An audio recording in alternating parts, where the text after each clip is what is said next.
सुरागीलाल news channel में। मैं पूर्णिमा मेहरा और आप देख रहे हैं काशीपुर का स्पेशल बुलेटिन। तो चलिए सबसे पहले नजर डालते हैं आज की हेडलाइंस पर। एसएसपी मंजुनाथ टीसी ने दिया व्यापारियों को सुरक्षा का आश्वासन। काशीपुर में 4 नवंबर को होगा 11 निर्धन कन्याओं का विवाह। काशीपुर पहुंचे जसपुर विधायक आदेश चौहान। रुद्रपुर में काशीपुर मेयर उषा चौधरी ने की केंद्रीय रक्षा राज्य मंत्री अजय भट्ट से मुलाकात। 26 ड्रम केमिकल के साथ 3 अभियुक्त गिरफ्तार। काशीपुर क्लीन एंड ग्रीन संस्था द्वारा बैठक का आयोजन। अवैध खनन के खिलाफ चेकिंग के दौरान 3 ट्रैक्टर ट्रॉली और 1 डंपर बरामद। अब खबरें विस्तार से। काशीपुर के नगर निगम सभागार में वरिष्ठ पुलिस अधीक्षक मंजुनाथ टीसी द्वारा एक बैठक का आयोजन किया गया, जिसमें व्यापारियों को सुरक्षा का आश्वासन उन्होंने दिया। इस दौरान अपर पुलिस अधीक्षक चंद्रमोहन सिंह, क्षेत्राधिकारी वंदना वर्मा, मेयर उषा चौधरी, विधायक त्रिलोक सिंह चीमा, पूर्व विधायक हरभजन सिंह चीमा और सभी व्यापारीगण मौजूद रहे।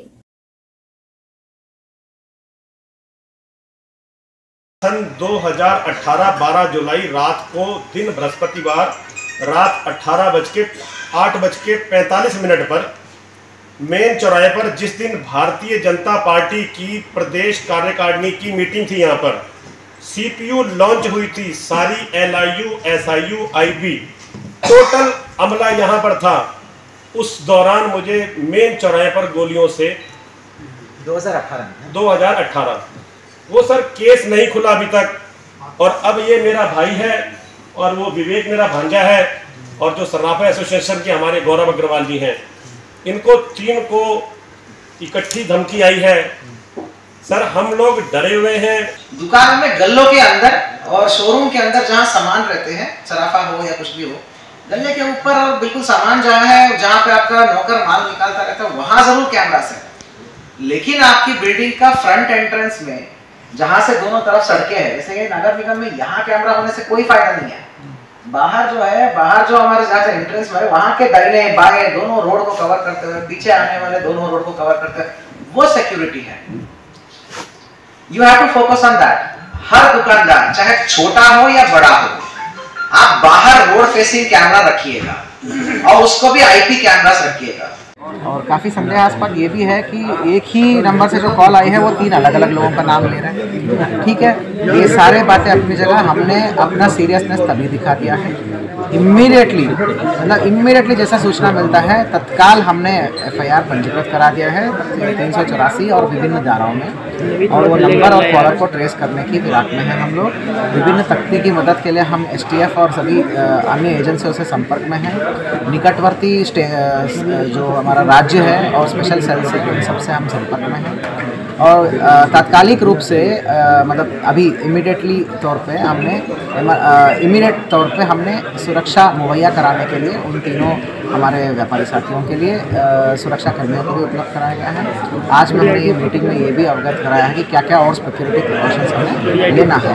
तो आशा करते हैं कि इसी प्रकार जो है एक प्रोफेशनल पुलिसिंग, जैसे हमारा DGP साहब बोलते हैं, प्रोफेशनल और तकनीकी तकनीकी सर्वेलांस के इनपुट को जल्दी से जल्दी हम वर्कआउट करने की संपूर्ण प्रयास करेंगे। इसमें मैं काशीपुर के अपने भाइयों को, साथियों को, सहयोगियों को, व्यापारियों को इस बात का आश्वासन देना चाहता हूँ कि जिस तरीके से पिछले 20 साल में ऐसी घटना नहीं हुई, उसका एक ही कारण था कि ये जो गुंडा जो समय 2002-2003 में थे, उनको राजसी संरक्षण मिलता था। इस वजह से उस समय गुंडाइज्म पला हुआ था।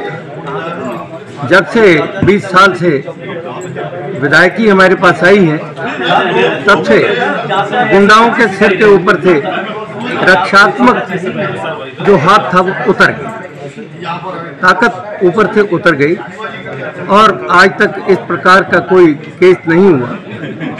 मैं विश्वास देना चाहता हूं कि अगले आने वाले 5 साल में भी त्रिलोक जी मेरा बेटे विधायक हैं, वो मेरे से इस मामले में और सख्त हैं और आगे हैं। ऐसा कुछ नहीं होने वाला। ये ऐसा जो ये मामूली कहूँ या बाद में तो कुछ भी इसका नतीजा निकले, बात की बात है। लेकिन ये जो टेलीफोन वगैरह आए हैं, ये मेरा ख्याल है कि बहुत जल्दी पुलिस इसको ट्रेस आउट कर लेगी। यहाँ पर आज जो कप्तान साहब आए हैं, उन्होंने भी बड़ी चिंता व्यक्त की है।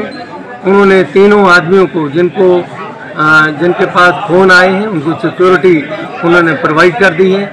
और आज उन्होंने इस बात का बड़ा विश्वास दिया है कि इस केस को हम बहुत जल्दी ट्रेस आउट कर लेंगे। इसके अलावा काशीपुर के हक में उन्होंने कुछ सुझाव भी दिए हैं कि कुछ हमारे व्यापारीगण जिनका वैसा पैसा भी है और काशीपुर के हक में उनकी विचारधारा भी है, वो एक एक दो चौराहे अपने उसको अपना मान करके उसमें ये जो आपके जो है कैमराज लगाएं और उसकी रिपोर्टिंग जो है वो पुलिस संभाल ले। इसलिए ये जो जगह जगह पर ऐसे केसेस हो जाते हैं, चौराहे में हो जाते हैं या भीड़ लगी हुई है उसमें कुछ केसेस हो जाते हैं, वो केसेस कंट्रोल हो जाएंगे। तो मैं आज के दिन पे तो यही कह सकता हूँ कि अभी 2-4 दिन में ही ये केस शायद ट्रेस आउट हो जाए, और अगर 2-4 दिन में नहीं होगा तो फिर आगे बात देखेंगे कि क्या करना है और क्या किया जाएगा। माँ बाल सुंदरी परिणय सेवा संस्था द्वारा हर वर्ष की तरह इस वर्ष भी गरीब कन्याओं का विवाह 4 नवंबर को माँ बाल सुंदरी मंदिर प्रांगण में किया जाएगा। इसी संबंध में माँ बाल सुंदरी परिणय सेवा संस्था द्वारा आज एक प्रेस वार्ता का आयोजन किया गया, जिसमें कार्यक्रम से संबंधित जानकारियाँ दी गयी।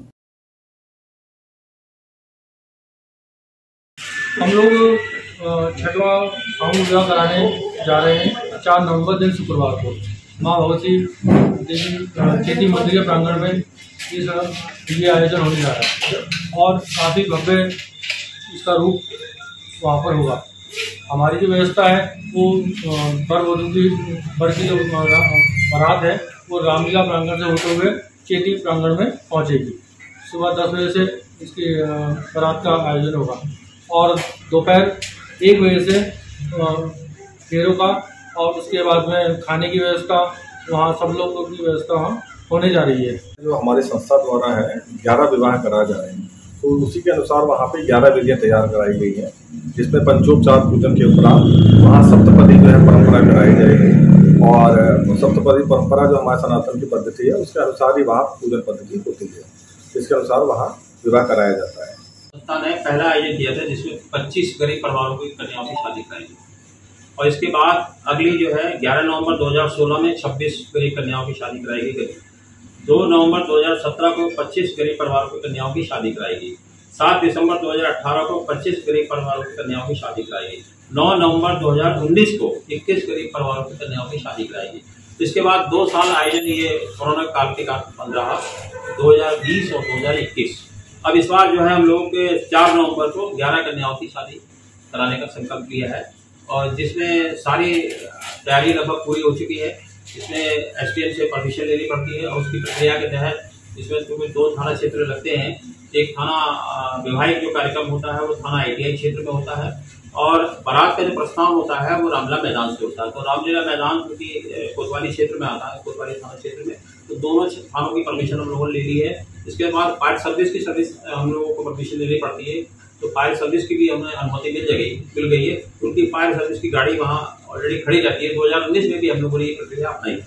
इसके साथ साथ रेलवे विभाग की तरफ से भी परमिशन लेनी पड़ती है। तो रेलवे विभाग का जो 42 नंबर गेट है वो रेलवे विभाग का होता है, तो वहाँ चूँकि गाड़ियों का मूवमेंट रहता है काफ़ी, कहीं ऐसा ना हो कि उसके कारण बारात हमारे आए और रुके, तो उसके लिए रेलवे अधिकारियों से संपर्क किया गया, उनको लिख के भी दे दिया गया है। और वहाँ रेलवे विभाग का रेलवे सुरक्षा बल होता है, जीआरपी होता है, उनको भी विशिष्ट कर दिया गया, उनको बता भी दिया गया मीटिंग करके। वो लोग सब रेलवे अधिकारी, जीआरपी, आरपीएफ सब वहाँ मौजूद रहेंगे गेट नंबर 42 पे। कहाँ हैं सब लोग? शाम की चाय तो एक साथ होनी चाहिए, सब लोग एक साथ बैठना ही नहीं चाहते। पापा, try this. लो, सब लपक लिए।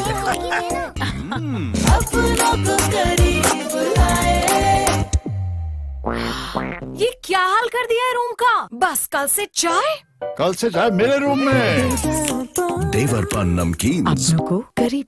जसपुर विधायक आदेश चौहान आज काशीपुर पहुंचे, जहां मेन बाजार में उन्होंने 3 ज्वेलर्स से मुलाकात की। तो क्या करेंगे? जी हमारे पुराने परिचित हैं, हमारे भाई हैं। जब मुझे जानकारी हुई कि उनको धमकी मिली है उनके परिवार, और 2017 में भी उनको इस तरह की धमकी मिली, लेकिन पुलिस ने उस टाइम हल्के में लिया और उनके साथ फिर वो घटना घटी, लेकिन वो तो ऊपर वाले की रहम हुई कि वो बचे। आज फिर उनके साथ ये पुनरावृत्ति हुई है। मैं प्रशासन से केवल एक बात पूछना चाहता हूँ कि आज मंत्री सुरक्षित नहीं, विधायक सुरक्षित नहीं, तो आम आदमी कहाँ से सुरक्षित हो? अगर हमारे बहुबड़ा मंत्री को धमकी मिलती है तो आप 24 घंटे में अरेस्ट कर लेते हैं, लेकिन एक आम आदमी को अगर धमकी मिलती है तो 48 घंटे बीतने के बाद भी आप क्या कर रहे हैं। तो प्रशासन को केवल एक ही काम है, अपनी वसूली अभियान उनका जारी है, जनता की जीवन से उनको कोई लेना देना नहीं है। और ये पूरा प्रशासन मैं समझता हूँ कि भ्रष्ट है। अगर जब तक जनता को, मुझे लगता है जैसे अंग्रेजों को भगाना पड़ा, ऐसे ही इन अधिकारियों को इस प्रदेश से भगाना पड़ेगा और ये सरकार को हमको लगाना पड़ेगा। नहीं, मैं एक बात कहना चाहता हूँ कि सर्राफा व्यापारी सुरक्षित कैसे है? आम आदमी और कोई उद्योगपति नहीं हो सकता, इनके सामने जो दुकानें क्या इनको नहीं होगा? आज सर्राफे वालों को आगे तो आपने सर्राफा व्यापारी कह दिया, कल को किसान को दिक्कत नहीं हो सकती। पुलिस प्रशासन किस लिए है? इनको जो वेतन, इनको वेपन जो मिलते हैं के लिए मिलते हैं, तो ये जिम्मेदारी इनकी है सुरक्षा देना जनता को। अगर ये जनता या तो ये सक्षम नहीं हो, कहें कि हम सक्षम नहीं हैं, ये सरकार से कहें कि हमें ये दिक्कत है। अगर हर आदमी वेपन लेकर अपनी चौकीदारी अपने आप करेगा तो फिर सरकार, हम इनको वेतन किस बात का दिया था? सरकार जो जनता के टैक्स का सुरक्षा प्रदान करना इनकी जिम्मेदारी है और ये लॉ एंड ऑर्डर बनाना इनकी जिम्मेदारी है। ये लेकिन अधिकारी एसी रूम छोड़कर जनता के साथ जाएं। पहले अधिकारी आते थे, जगह जगह मीटिंगें होती थी, मार्च निकलते थे, लेकिन आज सारे अधिकारी एसी में बैठे हैं। आज रुद्रपुर में केंद्रीय रक्षा राज्य मंत्री अजय भट्ट की मौजूदगी में एक बैठक का आयोजन किया गया, जिसमें काशीपुर मेयर उषा चौधरी ने बताया कि केंद्रीय रक्षा राज्य मंत्री अजय भट्ट द्वारा कूड़ा उठाने के लिए 6 ई-रिक्शा दी गई हैं और क्षेत्र में स्ट्रीट लाइटों की दिक्कतों को दूर करने के लिए भी 16 लाइट काशीपुर को मुहैया कराई गई हैं।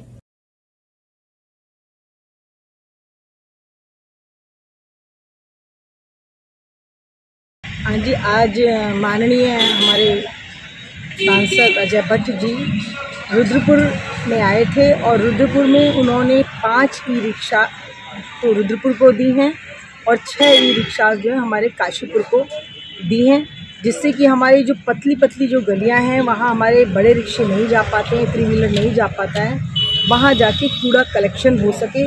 और सबसे बड़ी विशेष बात यह है कि इसमें पार्टीशन दिया है कि एक में सूखा कूड़ा, एक में गीला कूड़ा। इस पर विशेष ध्यान देते हुए हम लोगों को दिए हैं और बहुत मतलब प्रदूषण होगा ही नहीं, क्योंकि ये रिचार्ज है, चार्ज होगा और चार्ज होने से जो है वो जो है चलेगा। और इसके अतिरिक्त भी बहुत जल्द एक सौगात और निगमों को देने वाले हैं, दोनों निगमों को, वो है हमारी लाइट्स। देखिए, जो अभी आदरणीय अजय भट्ट जी का कहना था कि हमारे वहाँ जैसे शहर के मेन मुख्य चौराहे पर जैसे पेड़ हैं, तो पेड़ के पास सोलर लाइट्स, रंगीन सोलर लाइट जब नज़र आएगी तो निश्चित ही कहीं ना कहीं हमारे शहर का सौंदर्यकरण होगा। इसके लिए भी उन्होंने कहा है कि बहुत जल्द ऐसी लाइट्स भी काशीपुर नगर निगम को मिलने वाली हैं। काशीपुर के ITI थाना क्षेत्र में एक व्यक्ति ने तहरीर देकर पुलिस को बताया था कि उसके द्वारा IGL से केमिकल के 35 ड्रम कानपुर भिजवाए गए थे, जिसके लिए उन्होंने ट्रांसपोर्टर को यह काम सौंपा था, किंतु यह केमिकल कानपुर नहीं पहुंचा और बीच रास्ते में ही ट्रांसपोर्टर ने इसे गायब कर दिया। जिसके बाद आज पुलिस ने इन 3 अभियुक्तों के साथ 26 ड्रम केमिकल बरामद किया है, जिसकी कीमत करीब 13 लाख रुपए आंकी गई है।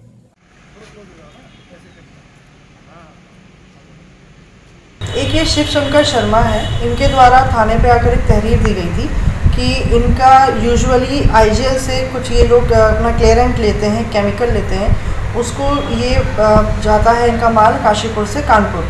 तो इसमें ये ट्रांसपोर्टर्स को यूज़ करते हैं, छोटे छोटे ट्रांसपोर्टर्स, इसमें मिडिलमैन रहते हैं। तो शिव शंकर शर्मा ने इसमें अपना लगभग 13 लाख का माल था, जिसमें 35 ड्रम थे, जिसके अंदर केमिकल था। ये माल पहुंचाना था कानपुर और इसके लिए इन्होंने फरमान, जो कि संभल का रहने वाला है, इसको सामान दिया था। पूरी जानकारी फरमान को थी, इसमें कितना माल है, क्या करना है। परंतु ये माल प्रॉपर कानपुर पहुंचने से पहले ही बीच से ये फरमान और इसके साथ के 2 व्यक्ति मोहम्मद अहमद और अकील अहमद, जो कि टांडा रामपुर के रहने वाले हैं, इनके द्वारा ये माल बीच में ही गायब कर दिया गया। तो इसमें इनके द्वारा मुकदमा पंजीकृत कराया गया। इसमें हमने सभी लोगों की लोकेशंस वगैरह निकाली और तुरंत इसमें हमारी टीम को रवाना किया और इसमें ये फाइनली इसमें हमें 35 जो भी माल गया था, 35 जो ये ड्रम गए थे, इसमें से 26 ड्रम हमें बरामद हुए हैं माल सहित। शेष जो 9 हैं वो बता रहे हैं कि वो बेच दिए गए हैं, उनकी भी हम लोग अभी तस्दीक कराएंगे।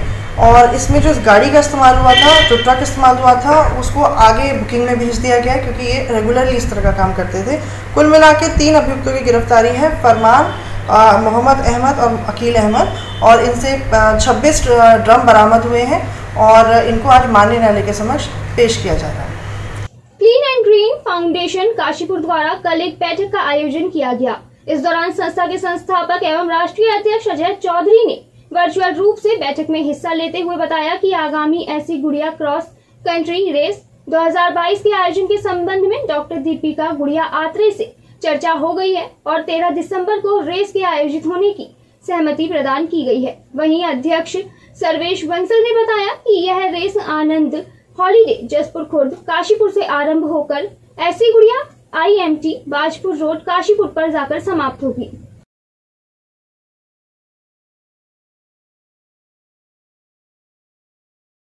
काशीपुर के कुंडेश्वरी क्षेत्र में अवैध खनन के खिलाफ चेकिंग अभियान चलाया गया, जिसमें पुलिस ने 3 ट्रैक्टर ट्रॉली और एक डंपर को बरामद किया है। ये थाना क्षेत्र से हम लोगों ने अवैध खनन पे कार्रवाई करने के लिए टीम का गठन किया था। तो इसमें कल रात अवैध खनन पे कार्रवाई करते हुए ये कुंडेश्वरी चौकी इंचार्ज ने 4 गाड़ियाँ इसमें पकड़ी हैं, जिसमें से 3 ट्रैक्टर हैं और एक डंपर है। इसमें जब अधिक जानकारी की गई तो ये पता चला कि इसमें ये तीनों ट्रैक्टर और डंपर 631/22 जो मुकदमा अपराध संख्या है काशीपुर का 302, इसमें एक खनन कारोबारी की हत्या हुई थी। उसमें जो मुख्य अभियुक्त यहाँ पर हमने अरेस्ट किया था पन्नू, ये उसी की गाड़ियाँ थी और ये अवैध खनन में आज की तारीख में भी लिप्त थी। इनको हमने तत्काल इन सभी गाड़ियों को सीज कर दिया है और इसमें और अधिक भी कार्रवाई हम लोग करेंगे। अभी के लिए बस इतना ही। काशीपुर से जुड़ी सभी बड़ी खबरों के लिए देखते रहिए सुरागीलाल न्यूज चैनल। धन्यवाद।